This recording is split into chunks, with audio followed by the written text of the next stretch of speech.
Bonjour et bienvenue dans l'atelier Plume et Papote. Aujourd'hui, je vous présente le jeu Qui se ressemble s'assemble. C'est donc un jeu qui contient des cartes avec 2 photos sur chaque carte. Le but du jeu est donc de se défausser de toutes ces cartes le plus rapidement possible avant son ou ses adversaires en positionnant les cartes en fonction d'un critère commun. Donc par exemple, je peux déposer ma carte si par exemple j'ai également un aliment, ou si j'ai aussi un vêtement, ou si j'ai également un animal, si j'ai par exemple un mot qui commence par la même lettre, etc. C'est vraiment vous qui allez pouvoir fixer le critère utilisé pour justement pouvoir déposer ces cartes.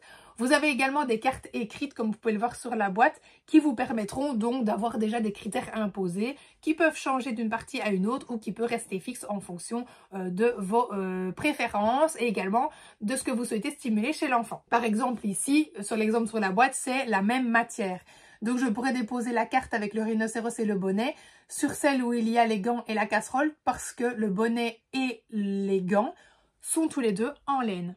Ça peut être la même couleur, etc. Mais vous pourriez également les utiliser au format domino et aller déposer les cartes les unes à côté des autres en fonction de nouveau du ou des critères que vous avez sélectionnés.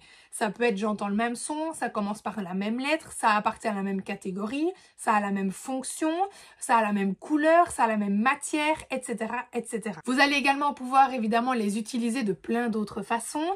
C'est un matériel qui reste très adaptable. Vous avez bien sûr des idées d'adaptation sur la petite notice. Et moi par exemple, je l'utilise aussi, c'est en conscience phonologique au niveau du comptage syllabique avec les plus petits. Ou par exemple, on va mettre donc le paquet de cartes entre nous deux.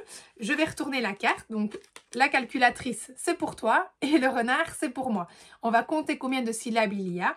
Calculatrice et renard, bah, c'est toi qui gagne et donc tu peux prendre la carte.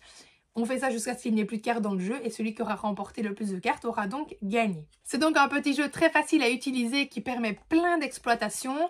Il va être intéressant avec les petits pour travailler au niveau du vocabulaire, mais également avec les plus grands pour travailler la conscience des sons, la conscience des rimes, la conscience des syllabes, etc. Et que vous allez pouvoir en plus détourner en fonction de là où en est votre enfant à l'école par exemple, ou bien s'il a besoin de travailler certaines petites choses, et ben hop, vous prenez votre petit jeu et c'est parti. Je vous mets évidemment le lien du jeu dans la description. J'espère qu'il vous aura plu et je vous dis à très vite pour une nouvelle présentation de jeu.